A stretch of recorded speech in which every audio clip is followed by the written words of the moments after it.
All right, here we go. Let me turn this down just a little bit. I'm not sure how loud this is.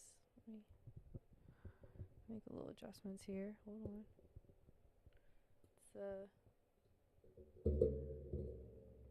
on. Okay. Welcome to the No Bull Podcast, or welcome back to the No Bull Podcast. I'm your host, Brianna Bull, and I am bringing you everything basketball. Okay. What a week it has been. A rivals week it has been. Yesterday I went live yesterday on a panel. I was guest star on a panel. Oh my gosh, hopefully this doesn't happen the whole time. I got a new mic. What's up, 6'8" Aquarius?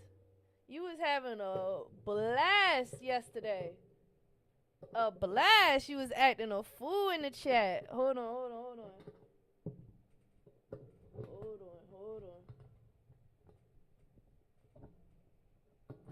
Acting an absolute fool. Let me fix this a little bit. It was fixed. I had it going.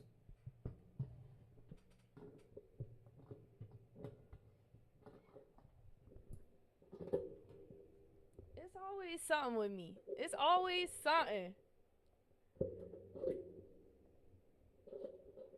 Alright. Hopefully that lasts us for right now until I figure out a better way to have this microphone. But this Rode microphone is legit top of the line. It's super heavy. But hopefully this will do for now. Anyway, welcome to the space where we're here talking basketball. It's all WNBA today. As we are nearing the end of their season. We're about a month wrapped up in a month or so. But for now, we are in Rivals Week. And there's no games on tonight. But we're going to talk about last night's games. A lot went down. It was chaos, madness. But again, before we get into that, and you see our docket for today, and I'll go through the rundown. But before I do, make sure if you haven't already, if you weren't there, yesterday I made my second guest appearance for a different show. So first I was on the Man Down Sports Friday panel. Then yesterday I was honored to be on Full Court Trio with Cashapp and his lovely team. And shout out to Cashapp, shout out to Pretty Tony, and shout out to Keisha. So Keisha and Cashapp have Full Court Trio alongside their brother, I believe. And then Pretty Tony just started in the game. I mean, she's been a part of the community for a while in the chat, just watching, but now she's finally taking the stage in her own podcast. And I just love talking basketball with people. It brings me so much joy. There was a lot of energy in the chat last night, a lot of energy. There was a lot of love and there was a lot of hate. And regardless, I enjoyed the passion that everybody brought to the table, despite the hot takes. Notably, 6'8" Aquarius. I saw one comment say he was the MVP of the chat, so he's here with us. And welcome, Man Down Sport. Welcome, Mel. Mel is one of a kind, and I am officially a part of Man Down Sports podcast team, led by Mel. And we have a live show Friday night panel happening tomorrow night. And so a lot of things are brewing in this basketball community. I keep saying this. They have welcomed me with open arms, and I'm super, super grateful that they did. I'm getting a call.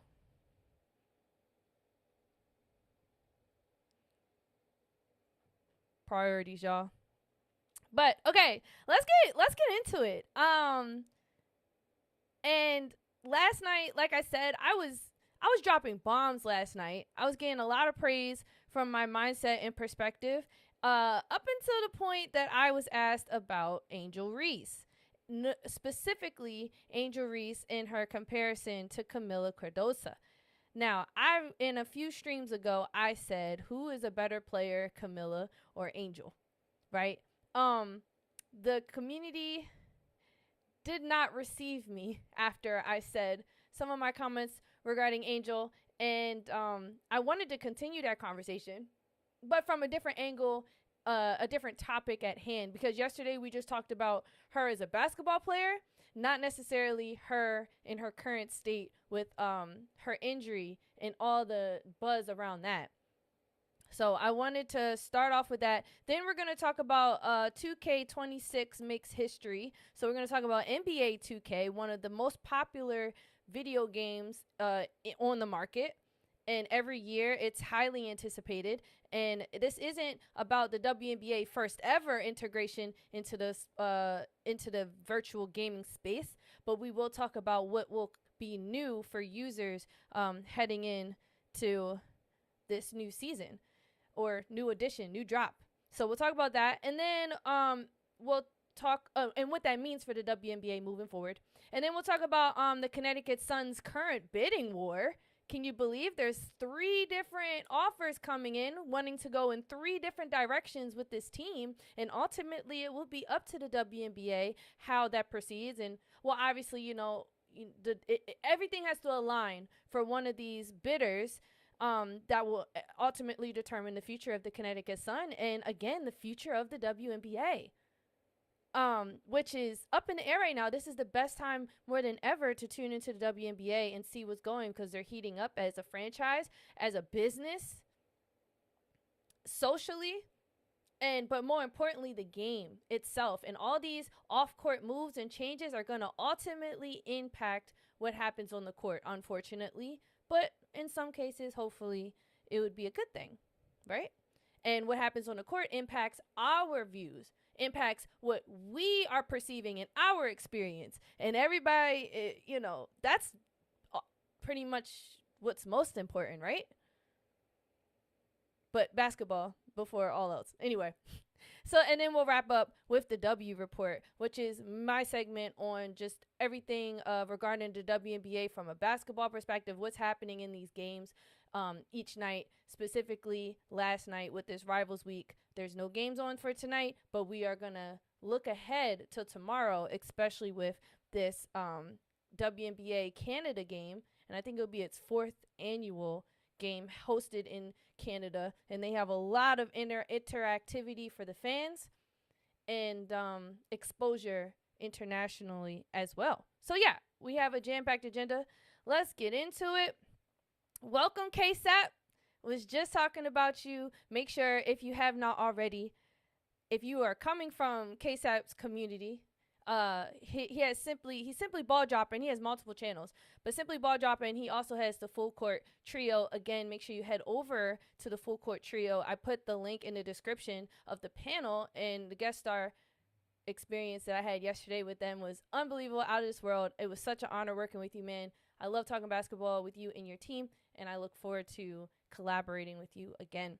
And then Chicago Cheetah, you are in the chat again. I love you. Mod? Potential mod? I don't know. Let me know. I'll let you know. You let me know. My people talk to your people. But yeah. Okay, let's get started. Angel Reese. Talk about a hot word. A hot, like, probably more volatile word to drop than Caitlin Clark, in my opinion. And I seen the worst of her fans yesterday. But again, I enjoyed it so much because I just love y'all passion. I love how you ride or die. Am I supportive of the angle of tearing down whoever's in your path? Depends on what we're talking about. In this case, we are going to talk basketball. It has nothing to do with the person overall, everything to do with basketball and the narrative that is being pushed behind her injury. So, as we all know, Angel Reese has missed, I think, her 6th or 7th consecutive game. So last night they played against the Connecticut Sun. That would have been her 6th consecutive game that she missed due to her lower back injury, or is it just a back injury? I don't think they've ever really gotten into the details of it. But there's a lot of heat currently on this injury, and there's obviously huge talks from Whitlock, which made a lot of news sources, and they were talking about how he pretty much is saying he called Angel like the female Kawhi Leonard, and we all know what type of season he just had. pretty much non-existent until like the playoffs. Towards the end, he came back and pushed for the playoffs. But the difference between Kawhi Leonard's Clippers team and the Chicago Sky team is their record. And we will, again, that adds to this conversation here. So keep that in mind. But there's a lot of heat around Angel regarding her injury, surrounding her injury, the current state of the Chicago Sky team, and in Angel Reese herself about what she is accountable for in this injury and the state of the team and her own career as a WNBA basketball player. And in a massive way, we keep seeing everybody's asking Tyler Marsh, hey, what's going on? What's an update? Yesterday in the post conference, he was asked again, what's going on with Angel? And from my perspective, and I'll read you exactly what he said. From my perspective, I think Tyler Marsh is doing and saying whatever he can to dodge all of this heat surrounding Angel Reese. And kind of like he don't want to be in the kitchen. It's too hot for him. He's trying to get up out that kitchen. He don't even want to step foot in the kitchen. He can't. It can't. And I think his attempts to protect himself is making things worse for Angel. And like I said, after yesterday's loss, Tyler Marsh, when asked about Angel Reese's timeline for the return, he said, quote, "I leave that up to the medical staff," Marsh said. "For us and for Angel, if she's healthy and she wants to play, and we want her to be out there to be able to play." Hold on, we'll go back to that. Keep that sentence in mind. "We don't want to put her in harm's way to further any existing injuries. For us, it's just making sure that she's as healthy as possible." Keep that in mind. There's some key words in this. That's always, in quote, this is the final sentence, "That's always been the most important thing. With the games remaining, when she's ready to go, then she will be out there."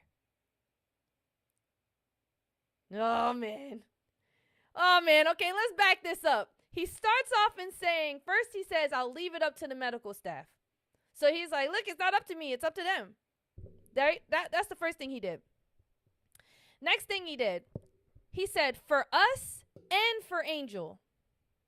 So now he's separating. It's now the medical staff and him, and then there's Angel. If she's healthy and she wants to play, if she's healthy, yes, I am tearing apart piece by piece what Tyler Marsh is saying, because I as much as we want to hold Angel accountable, let's hold other people accountable too for all these narratives that are being pushed and misconstrued, and really get to the bottom of this, because she's healthy and she wants to play, and we want her to be out there. So he's again saying, like, look, if she's healthy and if she wants to play. So you're telling me if she is healthy, it still depends on if she wants to play or not? He is not making this better for this young lady at all. And to be able to play. We don't want to put her in harm's way to further any existing injuries. Understandable. Then he says, for us, it's just making sure that she's as healthy as possible. Again, he keeps separating, either he's separating him in the training staff from her, or he's separating himself completely from all these decisions that are being made, but he's saying he has her best interests at heart. And he says that's the most important thing with the games remaining. When she's ready to go, then she will be out there. When she's ready to go. Does that mean physically, or when she just wants to come back? Now let's take it to the account let's take it to the account. My fault, y'all. I'm trying to hold my thing, but I'll check the chat while I'm trying to figure out this whole mic situation. But if she wants to we want to take into account the Chicago Sky and how they are sitting at second to worst record in the East, but after getting beat by the worst record in the East, that says a lot. Sorry, 1 second.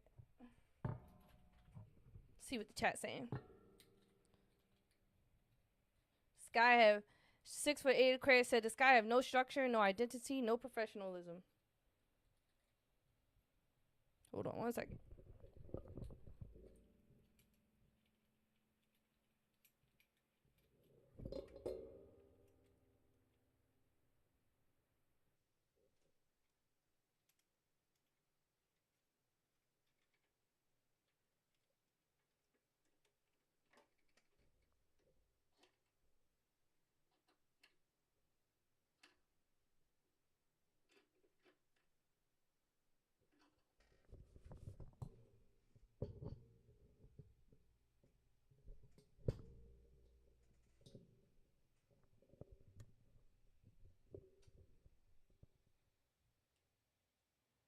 All right, y'all. Next on my list of my things to buy is a new mic stand. Every day is something. Anyway, uh, okay. So yeah, he. I think if she, I think the key thing in all of this was that he said if she's healthy and she wants to play. So why wouldn't she want to play? I mean, does their non-existent playoff chance really have an impact on whether or not she comes back or not? Are we looking at this from a hooper perspective, or are we looking at this from a fan perspective, a viewership perspective? Because let's be, and I've said this point before, it hurts the Chicago Sky when she sits, and it hurts Angel when she sits. But it also, could it help? Are we trying to get Angel out of there? It's just a really, really messy situation. And I don't respect how Tyler is kind of, in my opinion, throwing Angel to the wolves. And he's just like, you know, if she's healthy and she wants to play, you're not making this situation any better for her.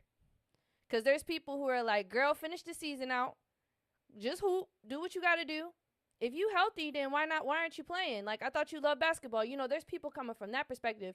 And then there's other people coming from, what if she's not really healthy? Obviously, she's not, right? So it's just, something's going on. Something's a brewing. And I got this on my radar. So ultimately, is she really hurt, or is she holding out? Is she holding out, or is the Sky holding out?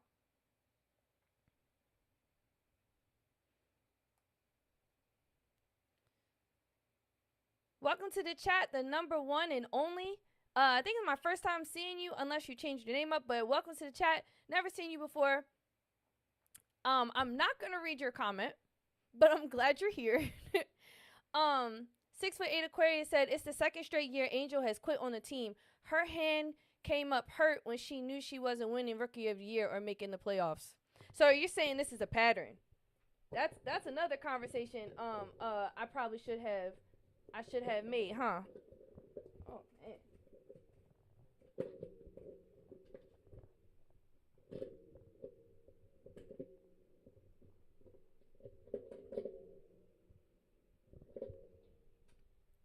I was excited for this new mic, and I'm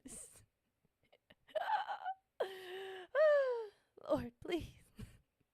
But yeah, make sure you hit the like button, subscribe if you haven't already subscribed. If you're coming from the Man Down Sports community or Simply Ball Dropping Full Court Trio, you're coming from those communities, thank you so much for your support. Thank you so much for being so welcoming. I'm really glad to be here talking basketball with you. And just remember, now that you're here, if you know bull, you know ball.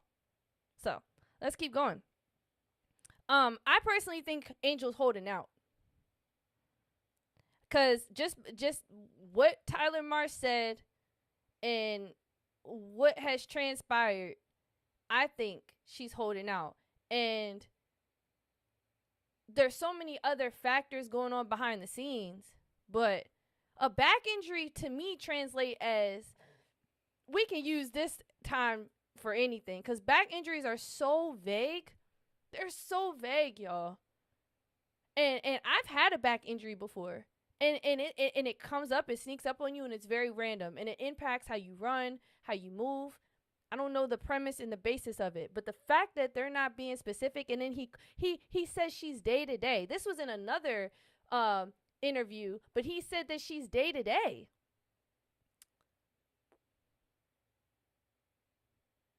Day-to-day with zero comments on one of the biggest stars in the league. With Nafisa down, Caitlin down, and Bree Stewart down, you see comments on the ESPN injury report.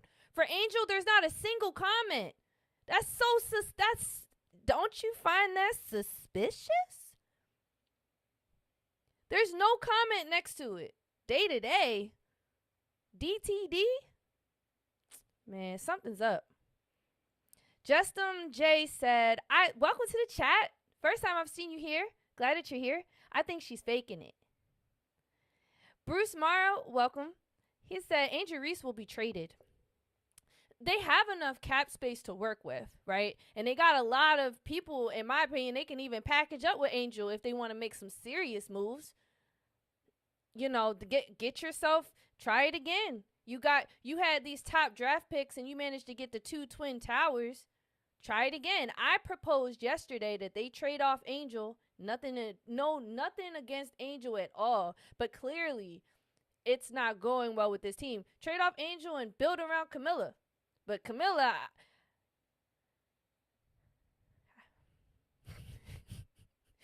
what Keisha said yesterday, Keisha said,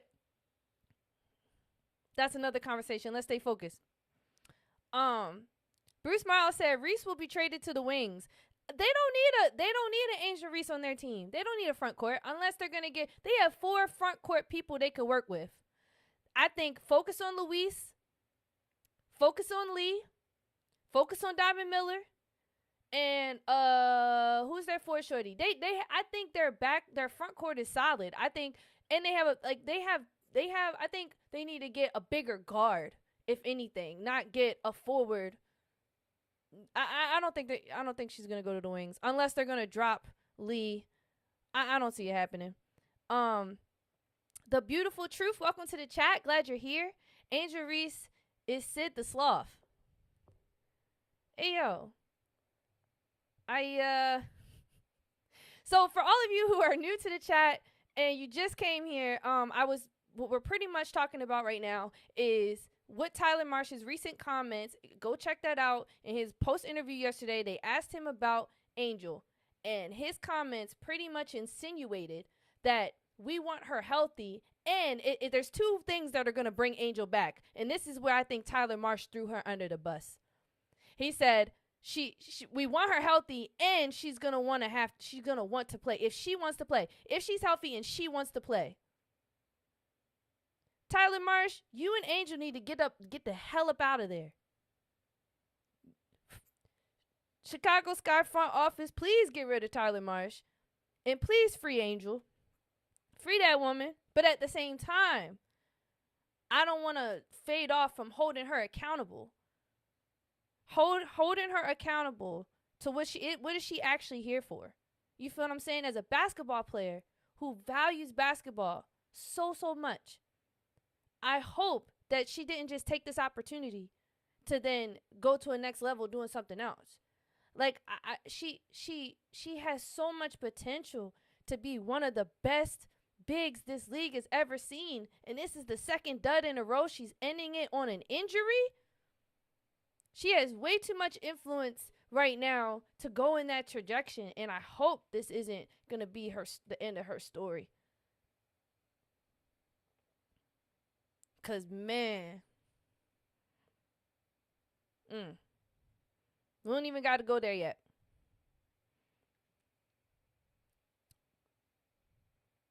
Chat's heating up.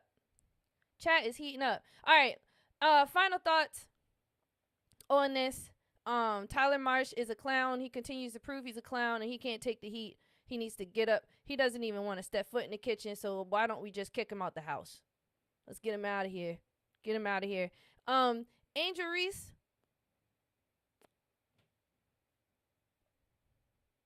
Is she hurt or holding out? She's holding out. She's holding out. And you know what? You know what I'm thinking though? This is the perfect time for you to knock some people out of the playoffs. To me, that's fun. See, this is where a hooper mentality's coming in. Okay? Or I mean, with a back injury, you can always risk re-agitating it, but I don't think it's going to be detrimental to your career. And if they're thinking of a long game, are they trying to leverage you for a trade and they want to keep you healthy? I'm not, you know what, it's a lot of politics. It's a lot of ifs, ands, whats, or that's. But I do think somebody's holding out. And what Tyler Marsh said yesterday is, to me, an indicator that Whitlock might have been right. It is Angel who's holding out. Based on what Tyler Marsh is saying, yo. I'm just saying. That man, and if he's just trying to take the heat off of himself, man, Angel got to get away. Get him away or get her away. Something's got to give. And keep all of this in mind, because we're going to go into some ESPN hot takes that was probably one of the most frustrating hot takes that I've seen them say. And keep this in mind about coaching and Tyler Marsh, okay? we're going to circle back to this. This is not the end for Tyler Marsh on today's stream. But I see a lot of the chat pretty much in an overall consensus that she is holding out. Welcome, JT. See, I'm glad you made it to a live stream. I'm glad you're here. Thank you for coming. 6.8 Aquarius said, what if Angel leaves and Marsh stays and the Sky has success?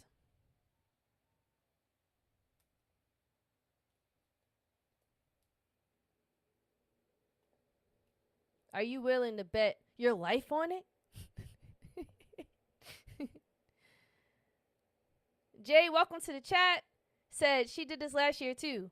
See, we all on the same page. Let's go. Let's move on. We got, like I said, we got a full docket here. Next topic in line is the 2K26, NBA 2K26. Now, here's the interesting thing about NBA 2K25. And WNBA has been a part of NBA 2K for 2 years now. And I know a lot of 2K players. And when I joined the 2K community, I was like, here's my NBA player. I said, here's my WNBA player. They said, there's a WNBA? I said, you've been playing this game for a year now, and you didn't know that you could be a WNBA player and play in the WNBA? And they were like, no. So we're talking about people who are very seasoned with the game, had no idea that was even a mode. But now, I think they're going to start realizing it because they've made history. Not only can you go to the WNBA mode, they have decided to combine and merge the two, where you can play, you can have, someone said something about Shaq and Angel earlier. You can literally have Shaq and Angel playing together on the court at the same time. Can you imagine Caitlin Clark throwing a lob to LeBron? SGA out there with Paige Beckers? Come on. That's, to me, that's so much fun. That's tough. So, and we're going to talk about this being like a power move, but let me just break down a little bit more about this like new drop and what it looks like. They dropped the trailer in the article today. So go to your YouTubes and you can see how all the integration comes into play, the different modes, the play styles, what this all means. But the main thing I took away from it is, aside from what I'm about to talk about now and the impact it's going to have on the WNBA, hopefully, who knows, and y'all see my question down there, is the fact that you can play with the players together on the court. That is so cool. It's the first time ever, and we are privileged to get to experience that. Like, sometimes it be the little things. All right, so why is it a power move? So, visibility on a massive platform. Like I said, NBA 2K is one of the most played sports in the gaming world. Being side by side with NBA stars in the My Team puts WNBA players in front of millions of gamers who might never have watched the women's game before. And we know as a league that the WNBA, the players talking about pay us more money. Okay, well, you got to get into the black to get more money. And I think a lot of these teams, I think people are saying, well, it's been 30 years, almost 30 years. Why are they not yet in the black? Well, women's sports people haven't really cared about women's sports up until maybe Candace Parker's generation. You know, like there was the Cheryl Swoops of the leagues, you know, but they didn't start gaining momentum until just like maybe the last decade of people actually caring about the sport, about a woman playing the sport. You see what I'm saying? Like to actually like care about it. People weren't, including like a woman like me. So it's going to put visibility out there to this baby of a league. I think it's a baby league because you have the NBA and even the Euro League across the pond, across the sea. They've been around for 60 years, whereas though the WNBA has been around for half that time. And you can't really count a good portion of it yet because we've been so progressive in this last decade. But we haven't caught all the way up. And although their ratings on teams, and I did some research on this, trying to find like which teams bring in the most views, the most money and stuff like that. Obviously, Indiana popped up a lot, but there wasn't too much data that I could pull from to get a full picture of that. But it's pretty much equal amongst the league, across the league, of teams that are gaining a plus 300% viewership, but yet it's still not enough to move the needle on revenue, right? So they had a deal with 2K, and it was a big question whether or not they were going to re-sign with 2K. So it's exciting to see not only did they re-sign, but they expanded on their deal. And now they have a lot more visibility on their platform. And maybe those players who had no idea that the WNBA even as a mode even existed, now that you could play both of them together in the same, it's going to be like, oh, wow, okay, this is cool, this is fun. If I use this player in this game, I kind of want to see how they really do play in real life. How did they get this 98 overall, 89 overall? I want to see them really play. So that could bring more people to the table, right? Then there's cultural legitimacy. For years, the WNBA players have been in their own mode, separate. And now they're part of the main event. It's not just a side menu option. They're on the main stage. So they had this and hopefully the WNBA capitalizes on this in a positive way. Because, yeah, they set the stage for them to be on there. But similar to the WNBA All-Star game, you could set the stage. But are these ladies going to take advantage? Hopefully the people take advantage, but so do the ladies. Like, wouldn't it be fun to see, like, if I was a WNBA player, I would try to get with an NBA player and play the game with them and record us playing the game, playing each other or whatever. You know what I mean? Like, take advantage of the moment in that capacity. It's just so many different small little revenue opportunities or exposure visibility opportunities that are going to lead to more revenue. And that's exciting for the WNBA. And then... And like I said, cross fan base exposure. It just might translate into live game interest. I really hope. Possibly a short-term boost in ratings, which will lead to long-term impact. Right now, I think each team is averaging around 10,000 to 15,000 fans, where you see like a jump in certain markets than others, meaning the Golden State Valkyrie, for example, might average 18,000 attendees, while the Connecticut Sun in Hartford, Connecticut might only average 10,000. But we're talking about LA and Connecticut. See what I'm saying? So, that matters too, but we might see some boost in that. And it also might normalize WNBA players in basketball pop culture, similar to people like Angel Reese and Sabrina getting shoe deals. Like, we might see more of that. Who knows? We know MJ paved the way for the pop culture with the Jordans. It had a lasting impact on how people mix basketball players with pop culture and with a big X with the collaboration. So I think in the gaming world, this is a huge win for the WNBA. And it's going to be global. Okay? But as to everything, there's a catch. Because what is the marketing follow-through going to look like with the WNBA? And how are they going to really capitalize on this newfound, like, path? Or, I wouldn't say path, but, like, this newfound deal. How are they going to capitalize on it? Oop. Sorry, I'm getting a call. Hold on. There we go. Hopefully they can sustain this pipeline for new fans, and it's not just like a one and done feature that the impact will be smaller. And here's the thing. Right now, they're in a deal with the NBA, but can you imagine maybe one day the WNBA gets their own 2K? How would y'all feel about that? Hold on. Let me check chat. I've been running my mouth.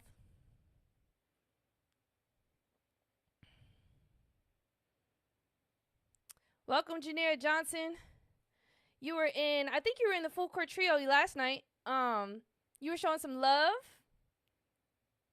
I'm glad to see you here, regardless.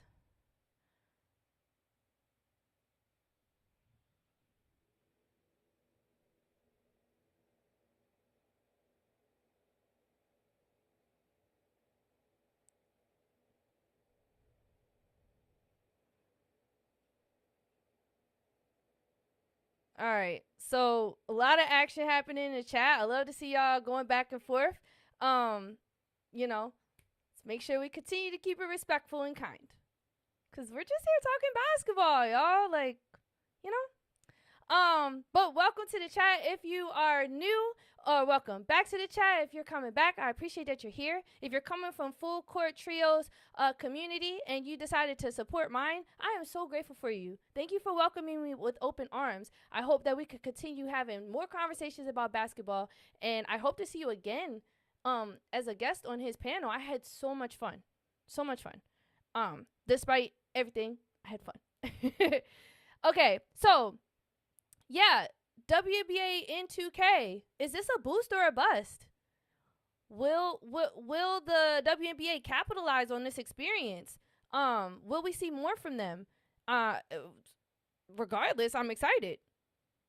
I'm excited for this. This is a huge win, and I hope this will increase their exposure in a good way. Let me read y'all. Thank y'all for dropping the likes. Drop a like if you haven't already. Awesome if you would share, for subscribe. I mean, as much as I love seeing the momentum, I just love really talking about basketball. So all this likes and subscribes, it's cool, but it's not important to me as it is talking about basketball. It brings me so much joy. And I encourage you to talk about things that bring you joy too. And if it's basketball, here we go. Okay. See what the chat's saying. What game? 6'8" Aquarius said, "What game system you got, bull? PlayStation 5, PlayStation gang, PlayStation gang, man. I graduated from Xbox in middle school."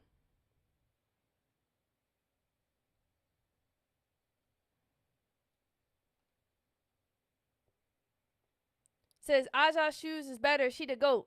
Absolutely, I think Aja is the GOAT of the league.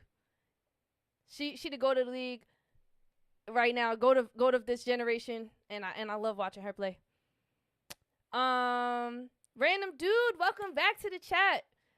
They should move the two teams with the lowest attendance to new cities.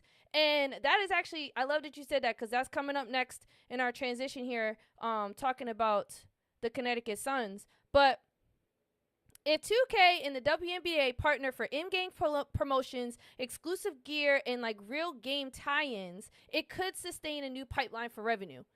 But not only can we have this short game, because I think that's like a short game, let's talk about the long game and capitalizing on this exposure in the virtual space.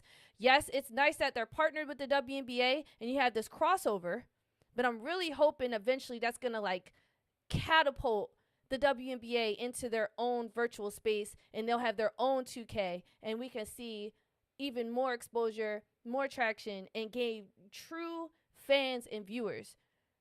That way, these women will eventually get paid what they're owed. I put it in air quotes because I'm kind of shading their whole shirts and stuff. Anyway.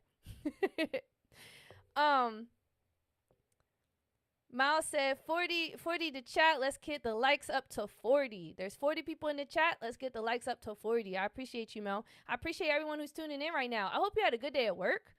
If you didn't work today, hope you had a good day off. You were productive, got some stuff done.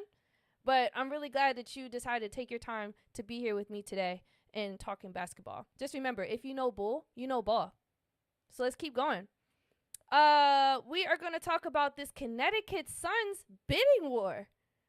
When I saw this article drop, it got me excited because, and you continue to see my excitement with this WNBA, because we have a team. Even if a team's losing and they're not showing that much potential this year, they had great potential last year, but even when they're losing, they're valuable in so many different ways. And the different angles, I'm curious to hear what y'all think about is, what do you think will be most beneficial or smart for this Connecticut Suns team and a route they could possibly take? And what impact is that going to have with the league? But let me just give you a quick breakdown of what's going on in a little bit more of understanding. So there's currently 3 bids on the table. 2 of them are matching bids. One of them are from Steve Pagaluka. I'm probably going to butcher this. And he's a Boston Celtics minority owner, right? And we see a lot of this trend, like the Phoenix Mercury, for example. A lot of these teams in the league are being bought or invested into by NBA franchises. So keep that in mind, which it goes deeper than just like the WNBA making all these decisions. the NBA are also behind the curtains, puppeteering and pulling strings as well. So we can't put everything on the WNBA. The NBA has a huge influence on the trajectory of the WNBA, and it's a hot ticket item to invest in right now. And I think these guys with these millions of dollars in investment groups are trying to find different angles on how to capitalize on that. And not only are they expanding, and we'll talk about the expansions, the recent expansions that happened a month ago or 2 months ago that they alerted us to. Not only are they expanding, they're looking around the league and they're saying, okay, where can we possibly fix or grow this dead market space, right? Or dying market space, or maybe not profitable market space. They're trying everything they can to make more money. Steve Pajaluka, Celtics Miami owner, has offered $325 million to buy and relocate the Sun to Boston around 2027. And so there's currently not a team in Boston. And it's included in this deal is a $100 million commitment for a new practice facility. And so just to put it in perspective, you're like $325 million. Well, what does that money mean? Like, blah, blah, blah. I need you to keep in mind that it costs $250 million for an investment group or an owner, anybody, to actually purchase a team or a franchise, to be franchiseed within the league. So that's the startup fee. If you woke up, then if you had $250 million and you woke up, you said, how do I want to spend this today? You could buy or own a franchise in the WNBA. Obviously, there's a lot more that goes into it. Why is he offering $325 million? Because there's a relocation fee associated. So, and this is the fee that you have to pay to the league. And so this extra, including a $100 million commitment for a new practice facility. So, and I think that's probably a part of this relocation fee, essentially. And I tried to look up the relocation fee. Couldn't find it. Like, there's actually not like a set number. But that's the first deal. Okay, so one more time, just so you can hear, so you could be aware of how it's shaking out. A Boston minority owner wants to pay $325 million to relocate the Connecticut Sun's team to Boston and build them a whole new practice facility. Boom, that's the first offer. Second offer is from Hartford. It's from Larcy, Mark Lasserie. He's the former Bucks co-owner, and he's matched the same offer offered from Steve at Boston to keep the team in Connecticut, in Hartford, and he'll back a statewide infrastructure investment. So he's like, listen, despite other markets probably being more profitable, I actually think that they need to keep the Suns in Connecticut. And I'm gonna throw in a sweet deal for the Connecticut fans to get maybe them on board. I don't know how that would sway a vote. So you got one person who wants to move the Connecticut Suns to Boston, a more favorable market, and you got another person like, actually, I'm gonna match the same amount of money, but I'm gonna keep them in the same state because despite other markets being profitable, I still think you have a solid, decent crowd. Like I said, they're averaging 10,000 attendees, and that's around the league average. And if you're going off this year's numbers, obviously they didn't have the best season, but people are still diehard fans. I mean, look at a community like Hartford, Connecticut. That's a small town type of vibe. You don't want to lose fans like that because they're a diehard, long time. I remember I had a college professor, and he said, would you rather have 1,000 fans, like 1,000 people that see your stuff, leave, come back, they're in and out, or would you rather have 100 super fans who are your diehard? They're never going to leave your side. You can change your brand, your name, whatever, and they're just going to love you because they love you so much. They're your super fans. And so I think Lasserie sees the value in keeping them there in Connecticut. Not here. I'm not in Connecticut, by the way. No shade to Connecticut. But yeah, so boom, those are the two options so far. Now, there's a third option from the table for Ferretta. And this is for Houston. Now, we know Texas is hot right now, especially in the NBA. Texas is lit. They probably, all three teams, the Spurs, the Rockets, the Mavericks, probably had the best top offseason moves in the league. And I really believe that Texas overall is going to be lit, right? They're also offering $325 million to move them to Houston. Now, out of all three of these, the most favorable right now is low-key the Houston offer. If they can pay the fee, if they can actually afford it, right? The Boston offer, apparently it hasn't been approved because not only you have to get approval from the league, and that brings me to my question, and I'm also going to check the chat too. The Suns' relocation, should the league sign off, right? Let me put one more thing into your pocket before you make this decision.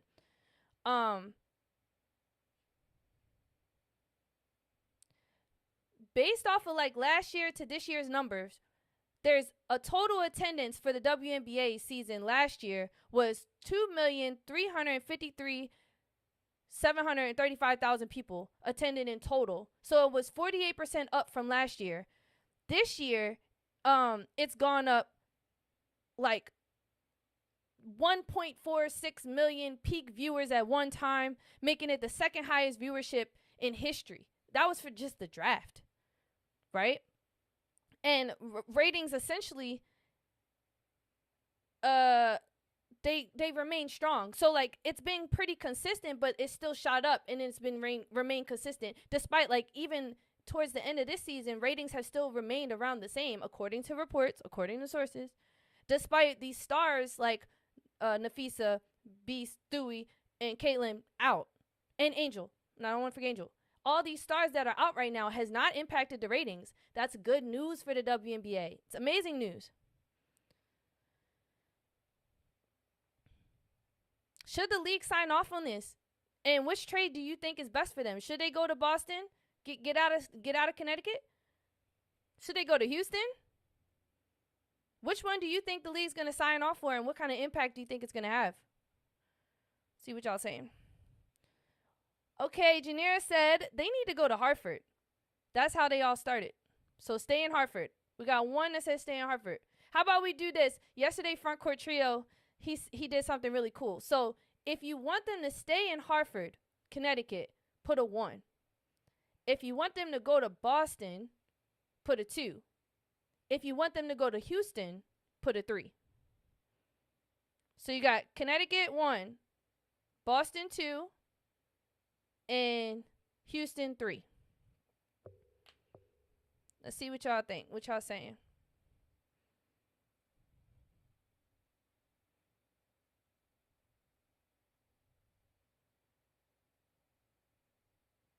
I see a random Jew said if Hartford is small, they can't support a professional team. And also think about not only the money that is being brought to these teams, the money that's going out into the community. I think Charm City, shout out to Baltimore, our biggest revenue generators are the Orioles and the Ravens. People come to downtown to watch these games, but also they're buying food. They're putting money back into our city. So the second offer, or the first offer of keeping them in Connecticut, that guy is advocating for the state, and I'm sure the state would back him. So he could possibly leverage that in the deal. Like, hey, the state's not going to want to see you go, so they're probably going to do whatever it takes to keep you. That's something to think about. Okay, I see Boston. I see a lot of 2s. Go to Boston. Go to Boston. 2 because WBAZILE. I'm sorry. And eventually I'm going to change it so I can actually post y'all comments on the screen. That is, stay tuned. Stay tuned. That's coming soon. But he said 2 because the Native American owners benefit from the sale of the team.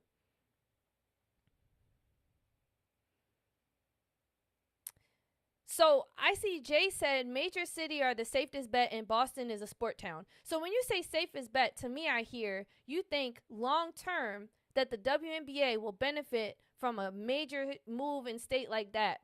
Why not Boston just start their own franchise?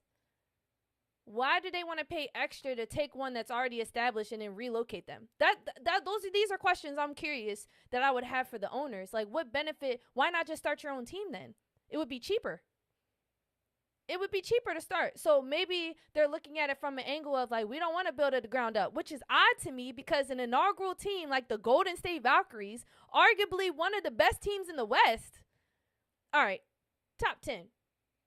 All right. The fact that they're still playoff contenders and in the race for playoffs, and this is your first year ever, kind of set the standard of like, hey, you could start a team from scratch in a really great market like LA and take it far. So again, it begs the question to the Boston, like, why not just start over? Brazil, the W is silent. Janera said they should stay in Connecticut. I'm kind of with Janera on this one. Not even kind of. I am with Janera on this one. As exciting as it sounds to move to Boston or move to Houston, I think those markets just need to build their own team. That's even more exciting to me. Start your own legacy from the ground up, like Boston did, being the only franchise to win the most titles in NBA history type of startup. You see what I'm saying? I think they should do that and keep Connecticut, even if it's a small area. I think it's still important to have a team like that. And also, don't take a team out of the East Coast and move it to the West Coast. Stay in the East, man. So I'm completely getting out of that Houston idea. As lit as Texas is, I'm East Coast advocate over here, man. I want to keep as many teams on this side as possible because I want to go to the games. It's cheaper to hop on that train, man. I'm telling you. Let me see.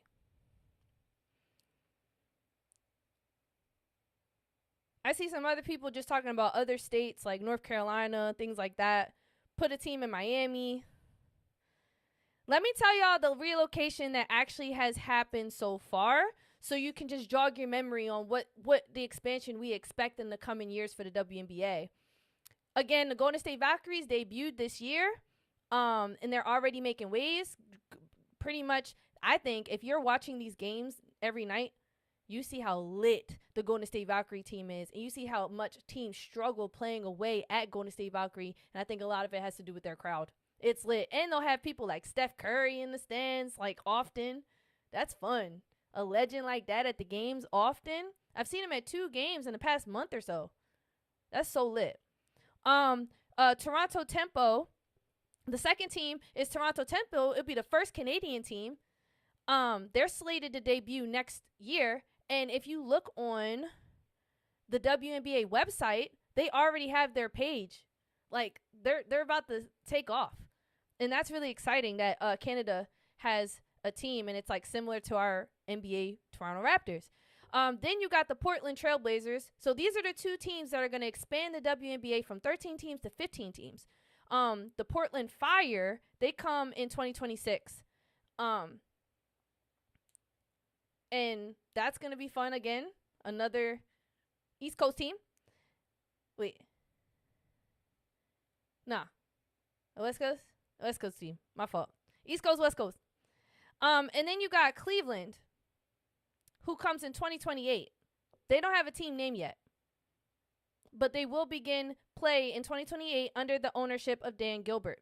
Then you have Detroit, who's supposed to come in 2029, and Tom Goris and a group of notable investors are leading that charge. So you got, so far, Canada, Portland, Cleveland, Ohio, Detroit, and then you have Philadelphia, who's set to come in 2030.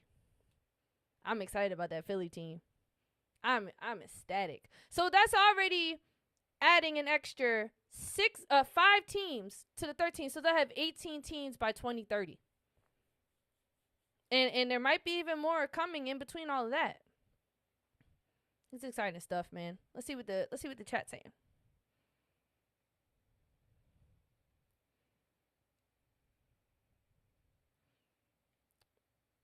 Toronto needs to hire the Golden State marketing team. They are awesome. They absolutely are. Absolutely are. And again, I think a lot of these WNBA teams have extreme influence from the NBA teams. And I think there's some pros to that and there's some cons to that. The pro part is the marketing, the finance part, but the con is the attitude in like things like the WNBA All-Star game. But I don't want to go off track here. Again, a lot of there's a bidding war. Stay tuned. Be on the lookout for what ends up happening to this Connecticut Sun team, and just pay attention to the decision that the WNBA makes, because that's going to give you an idea of the direction that they have planned for the progression of this WNBA league overall. And that matters to you as a viewer, as a fan, as a lover of the sport. Pay attention to stuff like this. Come to my channel. We'll keep talking about it. Again, if you haven't already, make sure you drop a like. Hit the subscribe button. Just remember, if you know bull, you know ball. Let's keep going. Finally, on this docket here is the W Report. And the W Report is a segment where I talk about games that happened the previous night, or just what's happened so far this week in a glance. And since there's no games on tonight, we will pretty much talk about tomorrow, starting with the Canada game. You're like, what, the Canada game? If you don't know what the Canada game is, it's the 2025 WNBA Canada game, where it's like where the team, it's the only game played out in the year of within the league, the only regular season game played internationally, essentially. It's not a domestic game, and that's exciting too, because you're like, why would that matter? Because they're playing in front of another, like, it's a cross-culture fan base, where it's like you're exposing its visibility. You're inviting other countries, like global exposure, to this WNBA team, making them aware that there are women playing basketball, and this is the level of play that's happening in America, and it's going to attract more talent, just like the NBA has been attracting more talent. It's like a thing now to have an international player on your team, now more than ever. So the fact that they are hosting their 4th annual in Canada is exciting. Why? Also, they sold out 2 years ago. For the past 2 years, they sold out the seats. More revenue, more exposure. This is what the WNBA needs. It's going to take place tomorrow, and the 2 teams that are playing are the same teams that played last night. It will be the Atlanta Dream versus the Seattle Storm. One team's been trending up, and one team's been trending down. And we'll talk more about that soon coming up here. But it will be the first regular season WNBA game ever played outside the United States. Like, that should get y'all excited. I don't know. We're witnessing history trailblazing happening. It's really cool.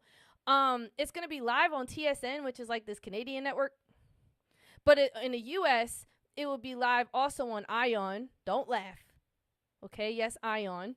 If you see the old heads, if you still living with grandma, or any old heads, and you come in and they watching Ion TV after they got off of work, that's the channel it's going to be on. They be like doing reruns of Criminal Minds.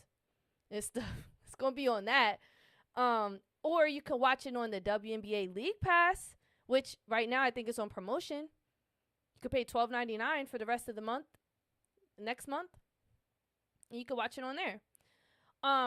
Excluding Canada, they'll also be live streaming it in 200 other countries and territories who have access to the WNBA League Pass.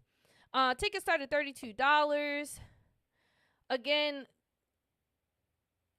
there was other international, like, WNBA games that were played, but this is the 3rd one played in Canada. So it looks like that they have, like, this is the first time. It looks like they have like a what is the word? An agreement with Canada. So that's cool.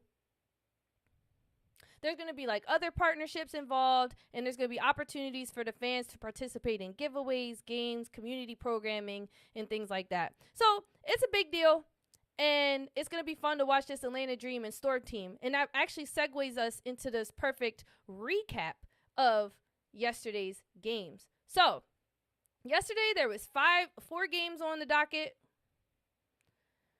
And again, we're in the WNBA Rivals Week, which ends on Sunday. We had the chaotic, feisty, what are the words? I don't even know all the words for it, but it was a tempers were high, and a lot of it had to do with the refs, and I might be getting ahead of myself right now. But the Chicago Sky visited the Connecticut Sun, and ended up losing 62-71. Camila Cordosa, she had 24 points and 9 rebounds, almost a double-double. And y'all know how much I love Camila. One thing that Keisha from yesterday, Full Court Trio, brought to my attention, Cashapp, and even Pretty Tony, they brought to my attention was Camila and how lazy she is. Like, she's lazy, and she don't look like she's formidable mentally, or even has what it takes to lead the team in a vocal capacity. I could have argued in a lead by example, but then they were like, just watch her a little bit harder and watch her a little bit more. I think I was cutting her some slack, not only from the terrible coaching, but because of her size. I played on a team with a 6'8" girl, Amaka, in college, and Amaka was 6'8". She did not move that fast, and they did mention Camila moves fast, but like, I don't know, like being that big as a woman is just, even like Wemby, like being that big and moving fast. I had some time to think about it. I'm like, I don't know if it's more so lazy. Like, I think it's a little bit of lazy and a little bit of her not really knowing what to do with her size, and also with the franchise not knowing what to do with her size. Like, how do you invest in the 2 Twin Towers and their development has been underwhelming? Like, no offense, but I think these 2 Twin Towers deserved a little bit more love, and a lot of that has to do with the front house office, but also with the 2 women. And they have control over their destiny and their future and what they bring to the game. So with Camila, she's a very efficient player, and I love her for her efficiency. And I love her for her court vision. I think she makes excellent reads on offense as a big man, and that is an asset for any team with a big man of that size, right? She was 10 for 19, no surprise, of her field goals. And she had 9 rebounds total. 2 of them were offensive. And she only had 1 turnover. She had 24 points and 3 assists on the night. Next person that, unfortunately, so middle of the second quarter, we see Rebecca Allen. She's trotting down. She's being aggressive, as the Chicago Sky team are known to be. And it looks innocent. It doesn't look malicious at all. But she did extend her arm, right? She goes up for a rebound. She extends her arm in the back of Bria Hartley's neck. And Bria Hartley did not handle that very well. She immediately, and the ball ends up like going out of bounds. She immediately turns around, pushes Rebecca Allen back. Rebecca Allen falls to the ground and starts like pushing. It looked like she had to get her aggression back on Bria Hartley, because Bria Hartley at this point is standing over her. And Rebecca Allen's like, "Tuh," but then she retreats. And I can't stand that. I cannot stand when women do that. When anybody does that, how you gonna stir the pot, and then when they come back at you, you like, oh, you feel what I'm saying? And that's what she did for a second. But have no fear, Rebecca Allen, because here comes Ariel Atkins. Like, she said, you doing too much. You did too much. And I agree. I think Bria Hartley did way too much. And I think that the tension's built up because, again, this Chicago Sky team is known to be scrappy, aggressive, play a little dirty. Just saying. And the refs, man, if you don't get a hold of that early, the women or the players are going to take it into their own hands. And that's exactly what we saw happen last night. And it led to 3 ejections. Rebecca Allen, Ariel Atkins, and Bria Hartley. All 3 got ejected very early on in this game. And it was pretty much in the toilet for the Chicago Sky, because you lost Ariel and Rebecca Allen. Y'all already don't have a lot of people, and you lost key components to your team, and man, did y'all suffer. The next person who there's only 2 other players that scored in double digits last night was Rachel Banham, who was throwing up some ugly shots. She was still able to be 3 for 8, but she definitely had to force some of them bad boys up there, and they were terrible misses. But she And then Elizabeth Williams, who notably had a double-double with 12 points, 15 rebounds, 6 of them were offensive. So Elizabeth was like, yeah, Rebecca went down, but have no fear. Yeah, we don't have Angel Reese, but have no fear. I learned a little something from Angel. I'm going to grab these boards for us. But unfortunately, it wasn't enough. Obviously, we see the scoring from veteran Tina Charles, MVP of that team, obviously. And then Aaliyah Edwards. She played 12 minutes. How do we feel about Aaliyah? How do we feel about how she played last night? What are y'all thoughts? Is the league doing her dirty? Is the league doing Aaliyah Edwards dirty? Or is it too early to call how she's going to land on this Connecticut Sun team? Because I was excited for her to get out of the Mystics, because obviously they didn't see her value from her freshman to her sophomore year, or her rookie season to her first year pro. I want to see, which is her sophomore season. Rookie, sophomore, first year pro, rookie, and then first year pro. I feel like they're two different things. But I want to know what y'all think about how the Suns, what they plan on doing with this lovely Aaliyah Edwards. Janira said Bria Hartley elbowed her in the face first.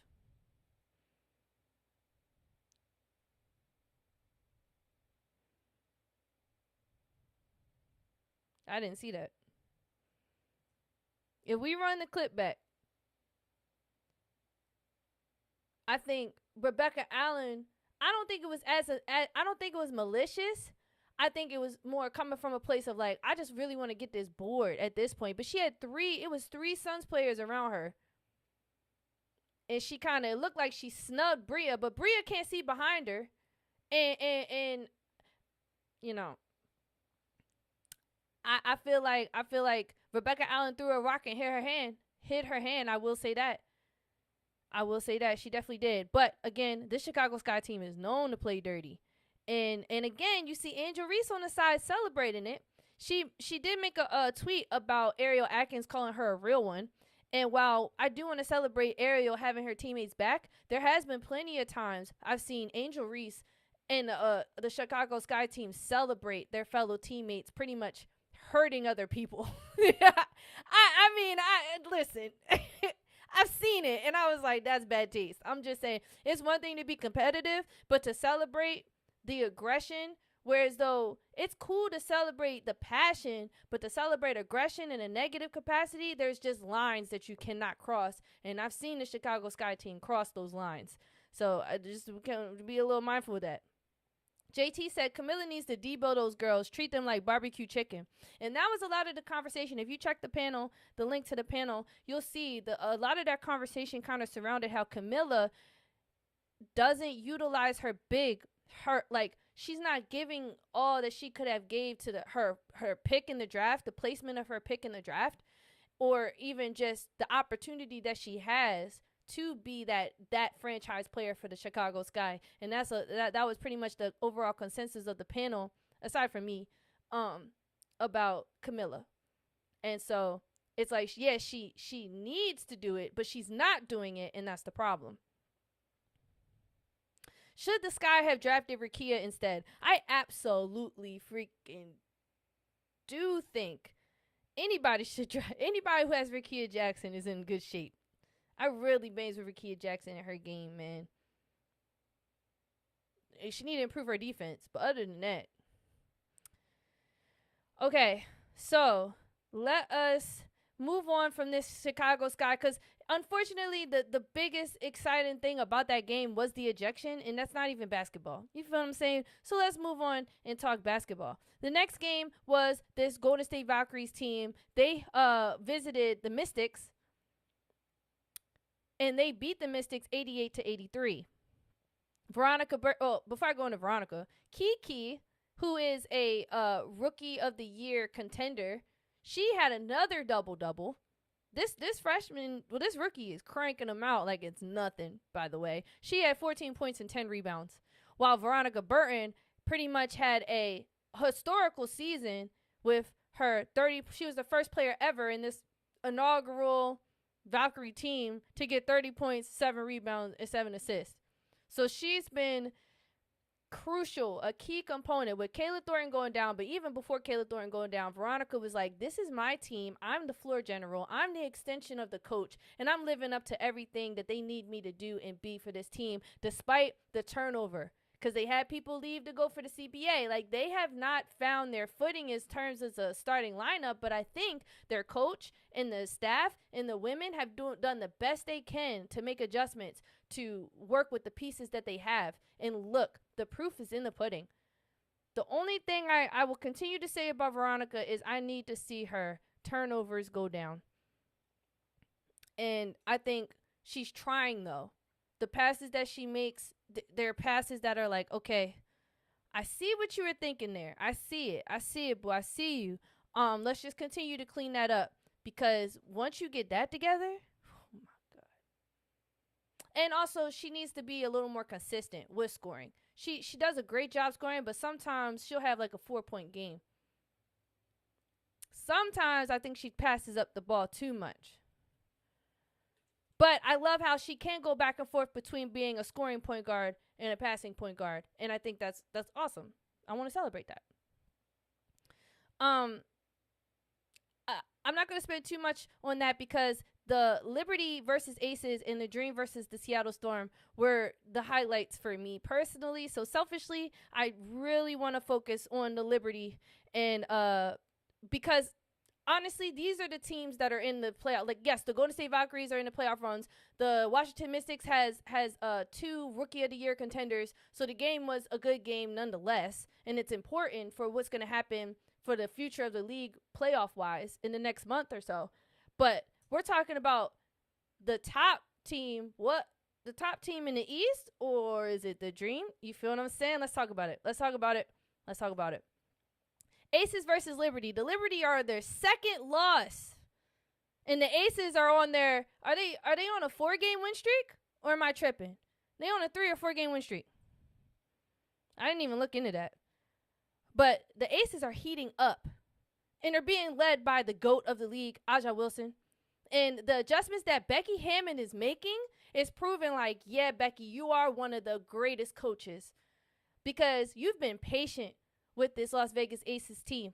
And you've been patient, and you're teaching them patience, and it's paying off.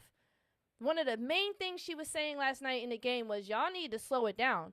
She knows that if the Las Vegas Aces, despite a lot of teams finding success in pushing the tempo, she knows that her girls find the most success when they actually get into their half-court set and can take control of the game in that tempo way. You slow another team down, you actually might throw them off their game. And I think that's what happened here last night against this Liberty team. Again, the Las Vegas Aces beat the Liberty 83-77. And a lot of it was they won from the whistle and the glass. Going into the fourth quarter, New York were up 2, but the Vegas flipped it by getting downhill and then living at the line and owning the extra possession. So I would say Jewel Lloyd coming off the bench was the best idea for Jewel for the Aces. It was just it's perfect for this Las Vegas Aces team, and she's thriving off the bench. And I love that she humbled herself and she's okay with that. It seems she's cool with it. And they keep switching up who they're starting in that place, because in the past 2 games they started Kirsten Bell, but last night they decided to go with Dana Evans. So Nalissa Smith has moved to the starting lineup. Jewel Lloyd has moved to the bench, and they have been changing up who they want to start in that final 5th position. And I'm pretty sure because Becky Hammond is such a great coach, it just depends on who they're playing against. And last night she decided against this New York Liberty team to start Dana. Now, and even though Jewel is coming off the bench, Shorty is still playing starter minutes. Let's keep that in mind. Again, I love it. She had 21 points off the bench, 5 threes. She just was that spark that they needed. When they lost a little momentum from the New York Liberty score, boom, Jewel came down and hit a 3. She has that energy that they need. I wouldn't say Aja was hyper efficient in her scoring, but she had her 17 and 16, and she had a lot of second chance boards. And she was able to get to the line for them and slow down the momentum again. Break the New York Liberty's momentum, and you pretty much seal the deal for this team. I think there was one sequence where the Las Vegas Aces, they grabbed 3 boards, cashed in the free throws from the boards, and see with this New York, I kind of lost my train of thought because I just started thinking about this New York Liberty team because it sucks. It really sucks for them. Like, because I think they're a good team. I do, but I don't think it's because they're without Stewie. Obviously, Stewie matters. You know what? Stewie does matter because she draws a lot of attention on defense or offense, essentially. For a defensive team, she draws a lot of attention. So all that attention on Stewie does free up Natasha. It frees up Jonquel. And we haven't even get to see Stewie and Jonquel play together as much because Jonquel came back right when Stewie pretty much went down. So, and Stewie has this ability to close out a game for them. Obviously, Sabrina doesn't. Not right now. And while she's having like an amazing season overall, this last stretch of games, she has not been showing up. And it's hurting them. She had a decent game last night. She showed up scoring-wise. But it's still not enough. And they don't have enough depth where their bench is producing, even despite the return of Kennedy Burke coming back from her calf strain. But Emma Messiman continues to impress me. She probably has the best footwork amongst her peers in the front court capacity that we've seen in a long time. And she's multidimensional in her scoring. She was 8 for 15 from the field, but 2 for 3 from the three-point line, 6 for 6 from the free throw. She had a double-double. She dropped 24 points and had 10 rebounds. 3 of them were offensive. Not only is she doing points, scoring, footwork, big presence, guarding, shorty dropping dimes. She had 3 assists. Now, she did have a lot of turnovers. But I love that she's trying. She's trying to do things that Stewie would do. You feel what I'm saying? And she's been consistent for them. And this New York Liberty team desperately needs that because, again, their star has been inconsistent. Natasha Cloud, she's inconsistent as well. I say this all the time. The only way the New York Liberty have a chance of actually winning, besides getting Stewie back, besides Sabrina being consistent, and their bench doing something, is Natasha Cloud. She needs to score. When Natasha does not score that much, it puts them in harm's way. It puts them in a lot of danger. Nonetheless, she still pulled 4 assists. She's still doing what a point guard needs to do. But we need Natasha to score more, man. Let's see what the chat's saying.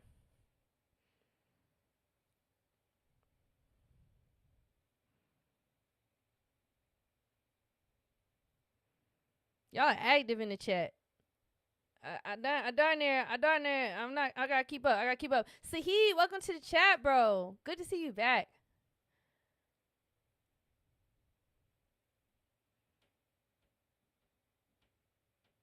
Ooh, Janira said bogus rival week. I had to disagree. See, he said, Ion not that bad.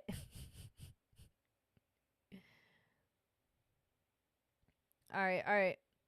Random dude said they needed bench scoring. Plus, none of the starters went to pass to her. Her as in... Who you talking about? Who's her? Random dude said, Jonquel is dead tired for chasing Hamby. You know what? And I said this in my last stream. This New York Liberty team looks tired. Now, Jonquel, this is how I know Jonquel's tired. She taking the 3. I love that she takes the 3. I love that she's confident. But to me, it looks like she settles for the 3 sometimes. Because Shorty really is tired. They're exhausted. Understandably. Here comes 6'8" Aquarius. He gonna start with the oars or this one. With this one. He ready to be MVP of this chat. All right. Another thing I wanted to point out about this New York Liberty and Vegas Aces team was that it came down to the poise and the physicality. And that's what the Las Vegas Aces bring, is poise and physicality when they're on. All right? I'm not saying we've seen it all season, but they're starting to turn some heads. They're turning my head. They're not turning y'all head. That is why I put Aja as number 2 in this MVP race above Nafisa. And there's a part of me that's like, could this Aces team make a deep playoff run? Some people argue that they don't got enough bench. And you know what? I agree with that. I 100% agree with that. Kia Stokes ain't been doing nothing, but she also hasn't been playing that much. So what Becky Hammond is doing right now is working. And I'm curious to see what team are they going to match up against that's going to break this momentum that they have and expose some of the new adjustments that Becky has made. But so far, it hasn't happened. It hasn't worked. Now, granted, they do take a while to get going. And this is another almost low-scoring game. But in a WNBA sense, it's pretty average, but it's average to low scoring. And this New York Liberty team has struggled to score, but when you play up against a good on-ball defensive team like the New York Liberty sometimes, but they could be really active and aggressive. This Las Vegas Aces team, they came out on top this time. And again, a lot of it had to do with second chance points and making their free throws. But I don't want to write them off just yet. And I'm not going to. I'm not going to write them off. Deep playoff run, I'm still on the fence.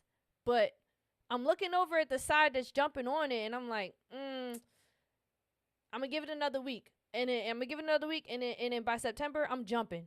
Whether it's going to be yeah, no, or yeah. You feel me? I'm going to take a leap. It's going to go either way, though, right now. It's up in the air. But what New York needs is that late game shot creation that Stewie they desperately need it, and Stewie brings that. They're gonna if they don't get it together, they obviously aren't gonna fall too far down the list. I don't see that happening. But this Atlanta Dream team is like, hello, we better than y'all. Can't wait to see you. That's the vibe I feel like the Atlanta Dream team. They looked at the list and they were like, we the best team in the East. So now that we got through all that, let's go to the best team in the East, the Atlanta Dream, which I think they're the best. I think they're better than the New York Liberty. Let's go to this Atlanta Dream team versus the Seattle Storm. Let's do it.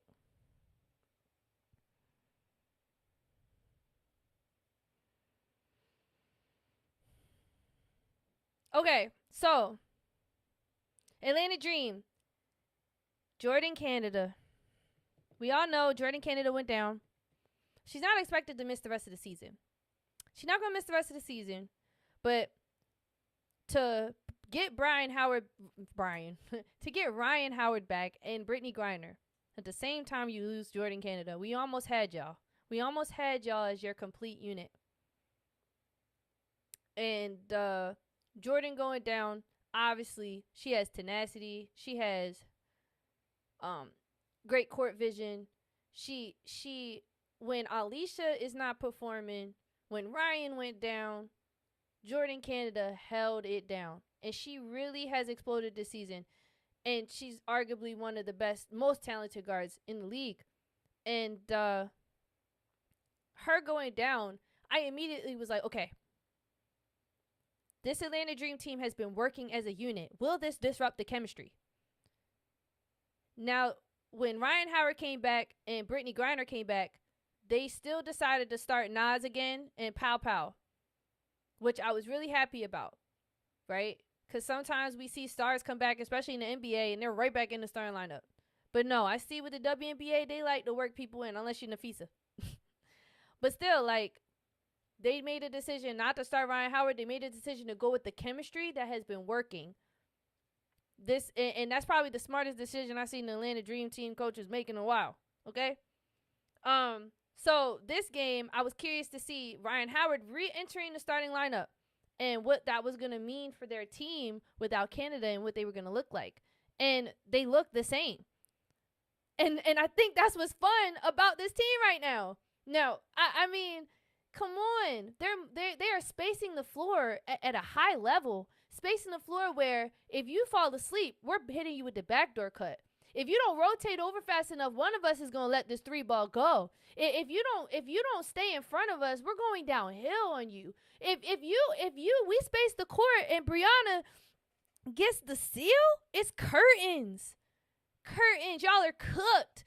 She has mastered the seal. If you are a young lady who is in basketball or learning basketball or wants to learn basketball and you're big, go watch Brianna Jones and how she seals.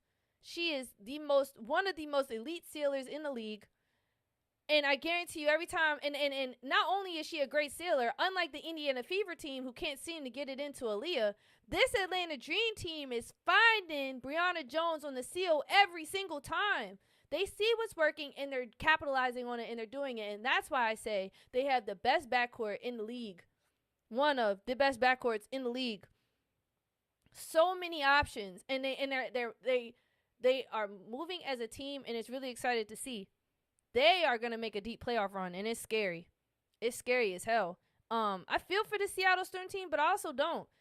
Like, I think it's more about how good the Atlanta Dream team is versus the Seattle Storm team, but they have fell to, I think they're number 8 in the standings. Let me look real quick. I think they fell below the Golden State Valkyrie, and they're at risk of this LA Sparks team taking their position in the playoffs. Can you imagine? Yes, they're sitting at number 8. Can you imagine? You were just at number 4. You were actually the second best team in the you were the third best team in the West for a little minute there, and now y'all number 8. And y'all saying this rivals week been phony? Nah, man. Maybe some teams, but no, it hasn't been phony. It's been exciting because we're seeing the rise and the fall of teams, and it's like, damn, who would have thought? You see what I'm saying? It's so many wild cards in this WNBA team league. It's insane. I left off at the Atlanta Dream team. Brianna Jones, again, go watch her with her seals. I don't care. I don't care. We're not, like, stats are important, but I'm telling you right now, this Atlanta Dream team is nasty. And when they see the Seattle Storm again on Friday, Nas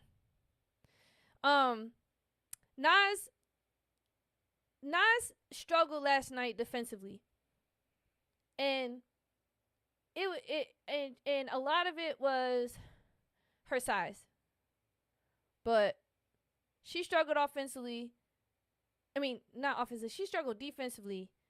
And offensively, Ryan Howard has now brought most of the attention back, and she's coming out as like, yeah, I'm the top scorer of this team.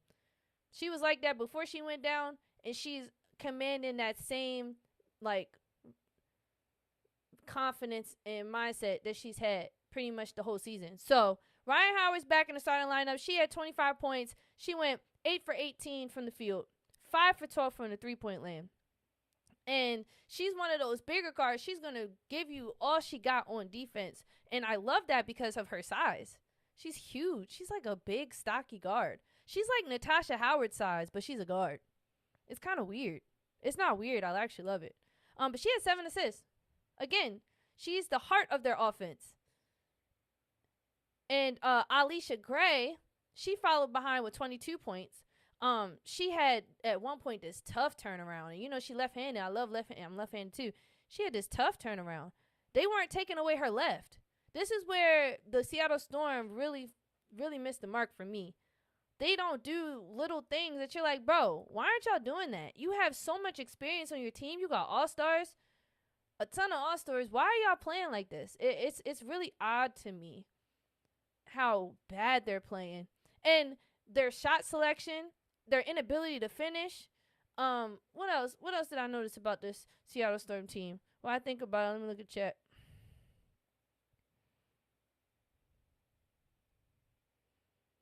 Random dude says Storm isn't making playoffs.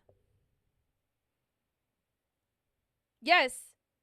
Bazil. I'm sorry, I forgot how to say. I forgot how to say it. If the Sparks get in, they have a real shot. I agree. I really hope they get in too, man. JT said Brianna plays better than Hillman. Yeah. I Brianna Jones, I think they both can, like, do bring a lot to the game, and they're very versatile in different areas that they show up. But right now, I feel like comparing them is kind of weird though. I don't really want to compare them because they're not like the same player. But Henry T. Hurley, welcome to the chat, man. If Seattle doesn't make the playoffs, they lose their lottery pick.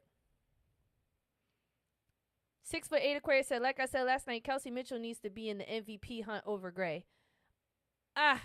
Kelsey, yeah, although she averages like 20-some points, that's pretty much it. She doesn't really do anything else in any other statistical category. So, like, look up her stats.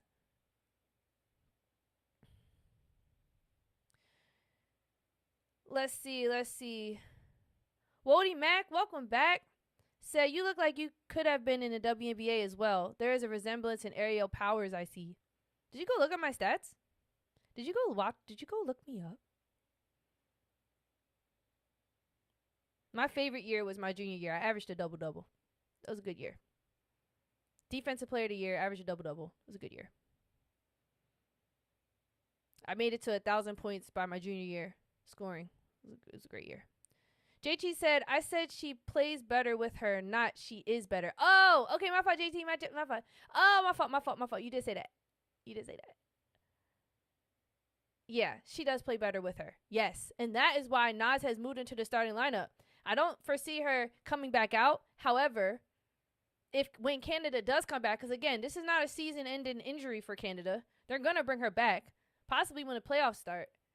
Maybe even like beginning of September, possibly. I mean, playoffs start like middle of September, towards the end of September. 3 days after the regular season ends. And if you bring back Canada, depending on who they play first, right, that matters too. That was a conversation yesterday. It's like, if you are playing against a team that you're pretty much confident in beating, do you really need to bring back your best players right away at full throttle? So, like probably Ryan Howard, they could possibly bring Canada off the bench with limited minutes, still let Naz start. Or take Dana out. I mean, take Maya Caldwell out. I don't know why I said Dana. Take Maya out and put Jordan Canada for Maya Caldwell. Who, by the way, Maya Caldwell, when I was watching her play, because I was like, okay, she's getting a start. Let's see what Maya does. She finishes really well with contact. And although her shot selection was like minimum, like she didn't take a lot of shot selections, I loved the ones that she did take. And it was like with 3 seconds left. Like, she knows her role on the team, and she wasn't trying to be in takeover mode, but the little contribution she had was like, she knows the game very well. She made good reads. She's aggressive, and she fit really well. So this Atlanta Dream Team has the depth. They have the depth. They got the size. They have every single specialty you can imagine. Shooters, pull up, going downhill. Most of their points are going to come from the paint, obviously. But it still creates a problem for teams guarding them, because if you focus especially with their spacing, if you focus too much in the middle, boom, they gonna kick it out. Knock down. Ryan Howard not down. Jordan Canada not down. Alicia not down. You feel me? The list goes on. Naz not down. Pow not down. It's scary. This Atlanta Dream Team. And when I first started covering all of this, and I was looking at the Atlanta Dream Team, I was like, it seemed like every man for themselves. I did not like how they were playing. I was like, I'm not impressed by this team at all. And boy, have they came out and like, yeah, right. Watch this. So, to move on from that Atlanta Dream Team to the Seattle Storm team, let's figure out what's going on. Now, I saw Brittany Sykes get really frustrated. She has in her mindset, y'all brought me over here to score this motherfucking ball. Y'all better pass me the motherfucking ball. All right. But I think what her problem is, and she needs to watch out for this, is if you're going to score all these points, make sure you're not taking a million shots to do it. And I think the Seattle Storm team knows when she gets the ball, she's probably going to go and score. And a part of them is like, girl, you still so new. Girl, yeah, we brought you over, but we can hoop too. Even though we haven't been successful. You feel what I'm saying? That's the vibe I was getting a little bit when I was watching them play. And like you would see Dominique, instead of making that extra pass and letting Brittany take the shot, Dominique said, fake, I'm going to drive it in, fall to the ground, because I'm low-key like the rookie of the year. F what the article's been saying. I've been hooping too. And you see Brittany like, shorty, pass me the ball. But you know what? Why not feed the hot hand? It really depends on what's going on. I do come in basketball. You want to feed the hot hand. Like if you're playing pickup, and I know pickup's a little bit different than NBA or WNBA professional basketball, but still, like, it is customary in basketball culture to give the ball to the hot hand. But this, for whatever reason, the Seattle Storm team is disrespectful. You had Erica Wheeler holding it down for y'all, and you still got her coming off the bench. She only played 15 minutes. Y'all are disrespectful as hell. Brittany Sykes, she took 10 shots, but if they would have passed her the ball more, I guarantee she would let that thing go a little bit more. Coming off a 25+ point game. They I don't know if it's their coaching. I hate to always blame. I'm not that woman that always blames coaches, bro. I'm not. But something's gotta give. You can't have all these all-stars on your team playing like this. NECA did what NECA came to do, but she also got exposed on defense. I just want to say that. She got exposed. Let's see what chat's saying. Love the activeness in the chat. If you haven't already, make sure you drop a like. D-Lo Cowboy said, if you was really like that, why are you not in the WNBA? That's a great question. I just didn't go professional. I wanted to. I didn't want it enough. Because if I wanted it enough, I would be. You see what I'm saying? And so I let life get in the way. Random dude said, only NECA showed up against the Dream.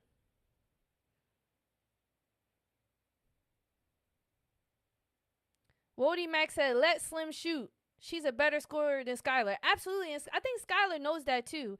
My thing with Skylar that I get confused about is, like, what are you trying to do on this team? At first, I saw you as one of the best point guards in the league. I voted for her for All-Star. I'm starting to see a slow decline of, like, is she trying to figure out her place on this team still? She'll take the open three if they give it to her. You know, she'll take that shot. What'd she do last night? She was 3 for 9. She had 4 assists. She had 7 points, though. 3 for 9. She didn't even make it to the free throw line. That's a problem. You one of the best point guards in the league, you don't even make it to the free throw line? That's unacceptable.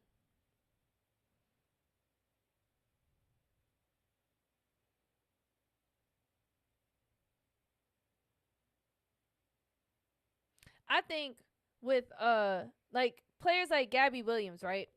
I think she still maintained her aggression, but her shots weren't falling. And one of the things that the commentator said was the shots can't seem to fall for this Seattle Storm team in the past few games. And when she said that, I don't disagree, but I also think that they have ran into a block in their system. And, like, I'm trying to imagine how they were playing. Now, the Atlanta Dream team, like I said, were playing fantastic on-ball defense. It was fantastic. That was one thing I wanted to say about the Storm. They don't move. It was one point, Skylar, and this is where Dominique, you could tell she still has a lot to learn. It was one point Skylar was looking for Dominique to cut because she had drawn 2 defenders, and Dominique didn't move from the 3. But, again, nobody else from the Storm team made cuts either. They're very stagnant on offense, and that's a problem. They're very stagnant on offense. If someone's driving in, you don't really see anybody else cutting while they're driving in. And why are they standing so much on offense? We could argue maybe they're tired, but everybody's tired. This can't be an excuse as we head towards the playoffs and at the end of the season. Y'all play 40-something games. Holla at me when you play 50-plus or 80 games. Holla at me.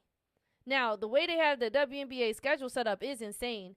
They could have been saving all their energy for their Friday games since they're playing back to back to back and all this other stuff, and they play the same teams 3 times. There's so many different factors, but there's no excuse to be standing on offense the way that this Seattle Storm team stands on offense. And again, this coach has made decisions that I think have taken the energy out of Erica Wheeler.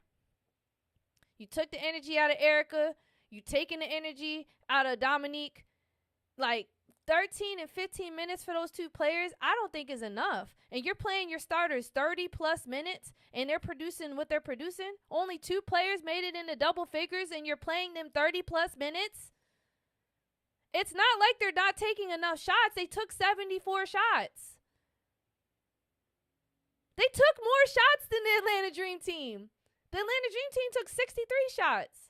So, again, the Seattle Storm team, man, they stinking up the place. They really stinking up the place, man. Random dude said it's not coaching. The Storm are old. I don't want to hear that.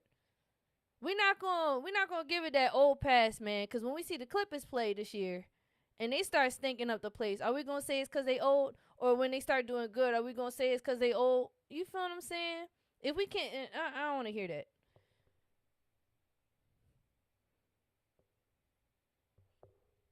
All right, we went on some of these. We went on some rants. What? How much time is it? All right, 1 hour 41 minutes. Okay, we're gonna wrap this up. We're gonna wrap this up with just looking at the games that come up in these standings. So just to remind you on the standings. And, let me actually address this question. Is Rivals Week meeting expectations? I seen someone say this Rivals Week is trash. What do y'all think? Have you been rocking with this Rivals Week?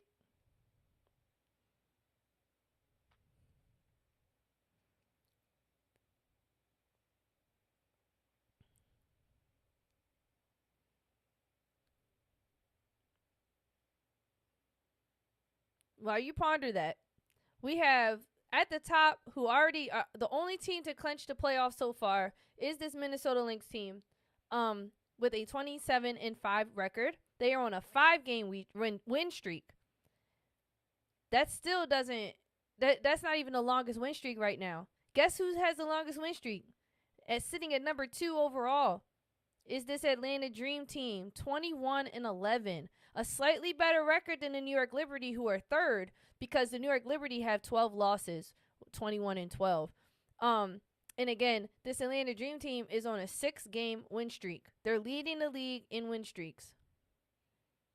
They're on a tear. I'm concerned for whoever is in their way. And again, it's the Storm. The Storm are going to feel their wrath on Friday, and they better make adjustments with Brianna. But here's the thing. You can make adjustments, but Nas ain't really do too much. Watch Nas go crazy on Friday. You made adjustments for Brianna. You made adjustments for Ryan Howard. Now, Alicia, and maybe even Alicia. Alicia now, Pow Pow's like, bet. Y'all take the heat off me? Bet. Nas like, bet. You feel what I'm saying? It's right getting nasty, man. It's really good. Nia Coffee, is she, no offense. Brittany Griner, notably, you know how I feel about Brittany. She did all right last night. I'm going to give her props. You feel me? Keep bringing Brittany off the bench. Do not start her, though. All right, let's keep her coming off the bench here. But her coming back takes away from Pow Pow for sure. For sure. Okay, then you got the Phoenix Mercury at number 4, sitting with a 19-12 record. So we got Minnesota Lynx, Atlanta Dream, New York Liberty, and then the Phoenix Mercury. At number 5 is the Las Vegas Aces, who were notably at number 9 for a very long time. It's only taken 2 weeks to jump 4 spots. Then you have, and they took the Indiana Fever spot. They were originally tied for 5th and 6th, but now they sit comfortably at 5th, where the Indiana Fever are sitting at 6th with an 18-15 record. Tomorrow, they play against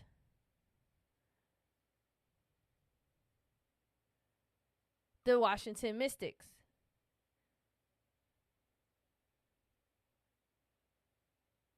We'll see. I'll wait till tomorrow to talk about it. At number 7 is the Golden State Valkyries, sitting at 17-15, and they're on a 3-game win streak. Sleeping on the underdogs, bro. Don't sleep on them. They're silent assassins right now. I think everybody's paying attention to Atlanta, Minnesota, Liberty. Like, everybody's paying attention to those teams, but this Golden State Valkyrie with a cool 3-game win streak, I'm just saying. And then you got the Seattle Storm sitting at 8 with 16-17 record, but right there is this Los Angeles Sparks team, who have a really hard game tomorrow. They play, and I say it's a hard game because they play the Dallas Wings. And what the Dallas Wings are doing, in my opinion, are knocking teams out of the playoff contention. They're like, listen, we might not make it to the playoffs, but what we finna do is knock y'all out. You know what I'm saying? That's the stuff I love. So I say it's a hard game. They're playing at the Dallas Wings. And I think it's going to be a really good game because the Sparks struggle on defense. Who's going to stop Paige? And then Paige and the Dallas Wings, although they struggle offensively, I think they have pretty solid defense. I think it's going to be decent matchups across the board. So I'm really excited to see what's going to happen with these teams tomorrow. But if the Sparks can pull it off and the Storm lose, then the Sparks will finally make it into playoffs. Not tied. They will make it into playoffs because that will put Seattle Storm at 16-18, and that will put the Los Angeles Sparks at 16-17, and that will put a higher percentage, which would clinch the playoff and knock the Seattle Storm out of playoff contention. If both teams lose, it stays the same, obviously. If both teams win, then they'll tie. So it is crazy, and Seattle Storm are on a 6-game losing streak. They have the highest losing streak in the league right now. Behind them for losses is the Chicago Sky with 3. 6-game losing streak, the Seattle Storm. So maybe they'll come out like, you know what, Atlanta Dream, we actually are still contenders. Y'all not finna play with us. I hope they come out like that. And pass the freaking ball to Brittany Sykes, man. What does someone say? Slam the ball. Let her do what you brought her over to do. Stop hating. So I don't think they hating, but they not playing like a team. They're desperate right now.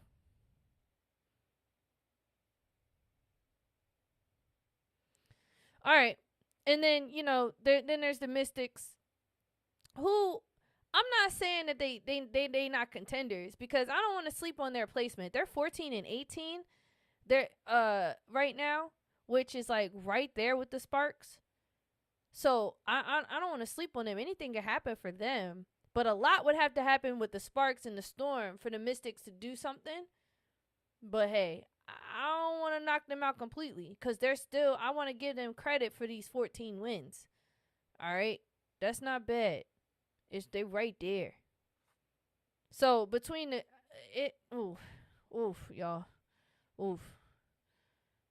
this rivalry week is pretty nasty, and it's exciting. It's coming at the perfect time. Okay, let me see what the chat's saying. Chicago Cheetah said, I'm hoping that the Dream can beat the Storm again. Yeah. Yeah, definitely. Yep, I agree. Yeah. Me too. In my ideal world, and this has nothing to do with who I think would win or what. This is like my ideal world, what I would biasly want to happen, not based on just basketball, right? I would love for the Mystics to beat the Fever. Not only beating the Fever would say a lot about this Fever team, but it would say enough about the Mystics where it's something to talk about, the excitement of, oh my God, could they knock some teams out and break some hearts? Can some hearts get broken? That's part of the game. That's what's fun about it. Then Golden State Valkyrie and Chicago Sky. I want to see Golden State Valkyrie win. They're one of my favorite teams. Tiffany Hayes, Veronica Burton. They're like one of my favorites. I've been saying that from the beginning. Then I want to see the Los Angeles Sparks beat the Wings, because I want them to be in the playoffs so bad. But I love Paige Beckers, so I like the Dallas Wings. They have a special place in my heart. I think they're going to be amazing next year. But I do want the Sparks to win. So I want the Mystics, the Valkyrie, and the Sparks to win. I want Atlanta Dream to beat Seattle Storm. And then there's the Las Vegas Aces versus the Phoenix Mercury. Now, this game is really important because we have two of the top 3 MVP candidates in this conversation for tomorrow's game with the Las Vegas Aces, Aja Wilson, the GOAT. And then you have the triple-double machine, Alyssa Thomas. Shout out to Maryland. Oh, my goodness, y'all. It's going to be nasty. Nasty. Nasty. And this is a perfect time for the Aces to be like, yeah, we're going to make a deep playoff run. If they beat this Phoenix Mercury team, who I think are struggling a little bit right now, I'll be honest with you. I think they're struggling offensively. Something, despite DeWanna Bonner and her usage, Sammy Whitcomb, DeWanna off the bench, you got Satu. I think right now that they have this size advantage. And with this Las Vegas Aces team, this is not going to be a fast-paced game by any means. This is going to be a slow, intentional, physical game. It's going to be physical, man. DeWanna and AT talk big crap. And Aja obviously talks crap. Chelsea, crap. Talks crap. Jackie, they talking crap. Jewel Lloyd, they talking crap, bro. It's going to be a physical game. And it's going to be a battle of fortitude, strength, and probably making a lot of free throws. These refs got a hard game to officiate tomorrow for sure. But the Phoenix Mercury are favorites to win with a 4.5 spread. So, I think this Las Vegas Aces team could possibly win it. But I got AT as my MVP for this year. I do. But, that if you want to see that conversation, go ahead and tune into the Front Court Trio. The link is in my description of this episode, and you will see us talk about the Rookie of the Year race, the MVP race, Indiana Fever franchise overall. We'll talk about the Dallas Wings franchise, their future, and then there was some extra conversation surrounded Camila Cardoso and Angel Reese. So go check that out. It was a really fun stream to be guest panel for. Tomorrow, I will be on the Friday night panel for Man Down Sports. We will also be covering some NBA, WNBA, and I'm not sure what else, but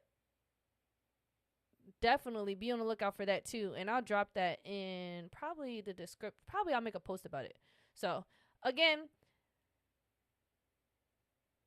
to wrap all this up, go back to the intro here.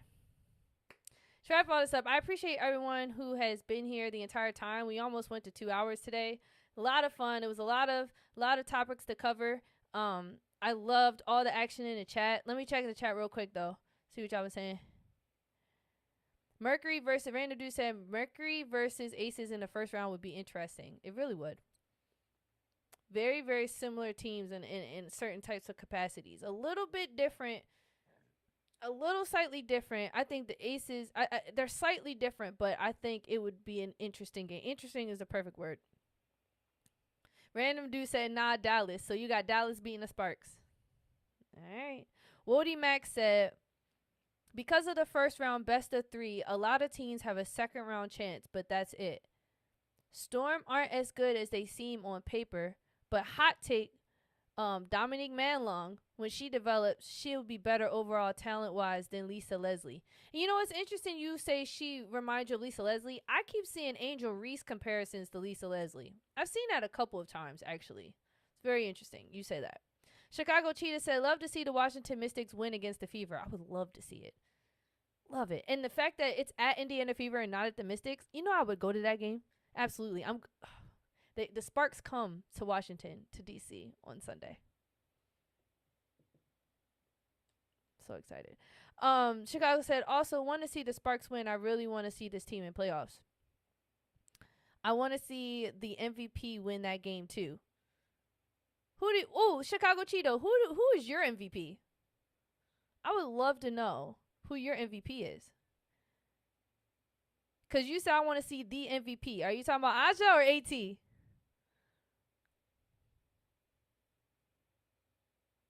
And then Chicago Chiefs said NBA schedules are looking great. I agree. I was gonna talk about that, but everything was just like WNBA vibes, and I was like, you know what?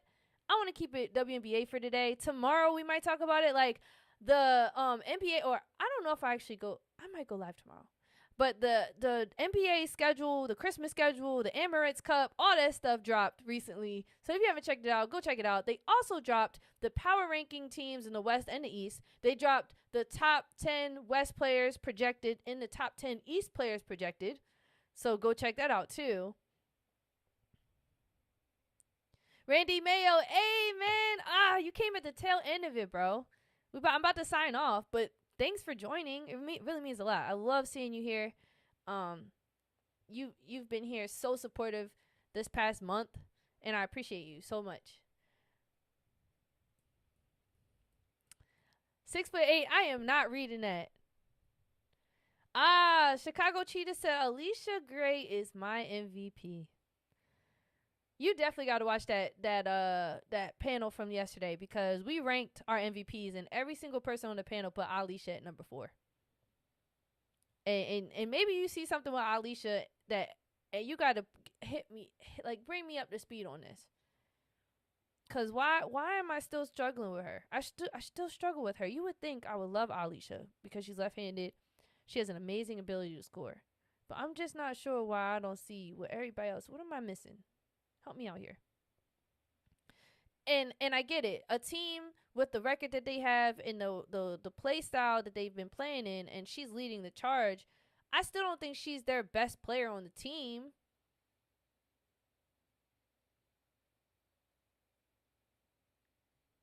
She might be. She might be up there with her Ryan. Her and Ryan, man. Ryan, I think if there wasn't a Ryan Howard, I might probably be a little more inclined. But there's a Ryan Howard on the team. Feel what I'm saying? But, conversations to be had. Conversation. This is the space for it. All right. As we're wrapping up, again, if you haven't already, check out that 2K26 trailer and pre-order 2K. And get excited, man, cause the women, we here, we throwing lobs. Can you imagine Michael Jordan with Breonna Stewart, Sabrina, Steph Curry and Sabrina? Can you imagine putting them on the same team in the game, bro? Come on, that's so tough to me. That's fun. And then the Connecticut Sun bidding war, be on alerts for that. Just be on alert for expansion in WNBA, period. For investments, franchise expansions, it just relocations, it's heating up. And then tomorrow is a full docket. We're nearing the end of Rivals Week as we wrap up August. And then we'll head into next week and we'll get to see the power rankings. And is it gonna be by the end of this week, will we see the Los Angeles Sparks, number 8 in the playoffs? Will the Seattle Storm get knocked out? Will the Washington Mystics surprise us all and slide in? Pause. Find out next time. Stay tuned. Again, always a pleasure, y'all. Stay cool. Stay up to date on basketball. Keep coming with great takes. Great takes today. I really appreciate your love, your support, and I look forward to talking more basketball with y'all. Just remember, if you know bull, you know ball, and I'll catch you next time.